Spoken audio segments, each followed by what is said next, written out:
Hello everyone, welcome to Cyberscoop TV. Greg Otto, your managing editor here. We're coming to you from the 2017 Black Hat USA conference. I'm talking with Ben Johnson, the CTO of UpCity Security. Ben, thanks for joining us. Thanks for having me. So your company is relatively new, so tell our viewers, what exactly it is that UpCity focuses on. Yeah, so it's a little bit amusing because we came out and we said that we exist, but we're not really saying what we do yet. Okay. I'll give you a little more than that. All right. But really, we're focused on this notion that modern enterprises have a combination of on-premise, public cloud, private cloud assets. Security teams don't really have a nice, consistent experience when they're defending those different sort of categories of assets. Of course, you have to have things like machine learning and AI built in from the beginning, but we really do want to build those in from the beginning and actually advance the state of the art and not just take off-the-shelf libraries. There's a lot of people doing that, and that's great. It's better than no machine learning, but we really want to make sure it's very specific for our needs. We're based in Southern California, which is a little bit different. That's why I'm in basically surfer apparel. All right. So we're in Newport Beach. We're just a few months old. We're about 12 people, and we're growing. Great, great. So we were talking a little bit before taping this, in that there seems to be a disconnect between the security industry and the security community and practitioners. So I would love for you to talk a little bit more about that disconnect and how can we reach a consensus where everybody's working together in harmony. Absolutely. So this is a little bit funny coming from a vendor, actual multiple time vendor, but there is this notion of the security industry and the security community, and I don't think a lot of people understand that those are different things. And the security industry is really about proliferation, more products, more investments. I'm a vendor again, right?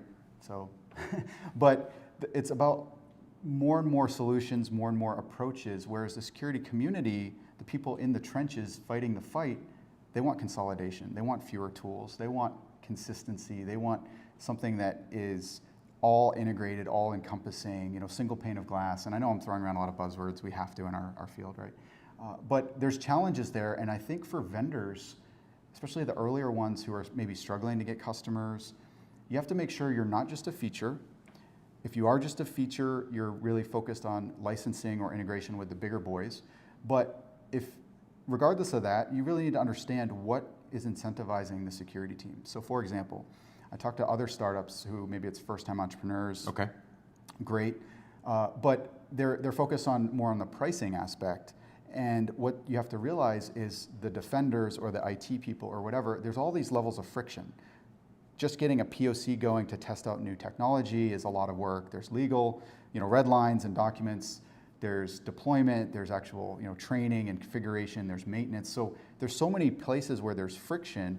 And so if you're a vendor and you're basically new, you have to realize that the security community is looking at your product. What can it do versus how much does it cost from a time, expertise, and dollar figure? So I think we need to start bridging that gap. I could certainly go on and on. Again, I know it's a little bit weird that I'm a vendor saying that we need kind of fewer products, right. But I think each product needs to do more. So where does sort of an overall community best practices fit into this? Because there's, I've talked to some other people that would consider themselves security evangelists almost, and want the same thing that you're talking about. And they talked a lot about coalescing around a set of best practices across the entire sector. So I'd love to hear your thoughts on where you think that focuses. Yeah, so I think when you saw the last few years this push into threat intelligence sharing, okay. Just the notion of collaboration and sharing was a great thing, but it's not about just sharing like the latest indicators of compromise, right, or hashes or IP addresses. It's more about sharing, hey, we built this great program. How did we build it? Why did we build it, right? And what did we use to build it in terms of people, process, technology, everything, right? I think the other thing that companies tend to do, and I've been a huge advocate on the speaking circuit kind of against this, is companies say, I have an endpoint project, or I have a next-gen firewall project, or I have a threat intel project, or a SIM project.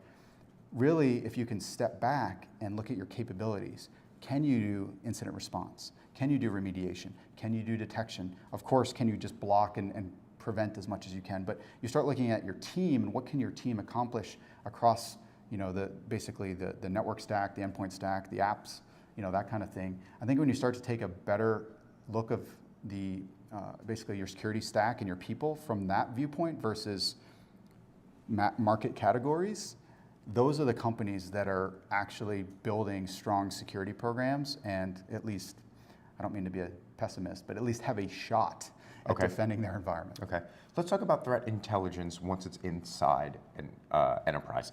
How, in your eyes, what's advice for a security team when they have their threat intelligence and they need to make it actionable for the C-suite or for the board? Because security practitioners get caught up in the how of the threats, and I feel like the C-suite likes to hear about the, why is this threat happening and what are we going to do about it? And basically the answer to the question is we're good, right? Yeah. So how do we get from the how to the why?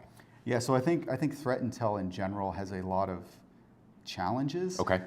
You use threat intel for detection, or you use it for more of the response, the understanding of what just occurred.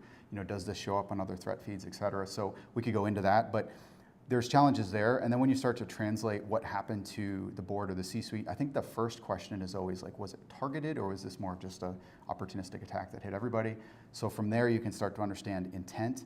Some CISOs I was talking to recently, they said they have the best results in speaking to their board when they put things in terms of, they call it economic impact. They don't talk about risk or cost, but using those terms seems to resonate with the other C-level executives and the board.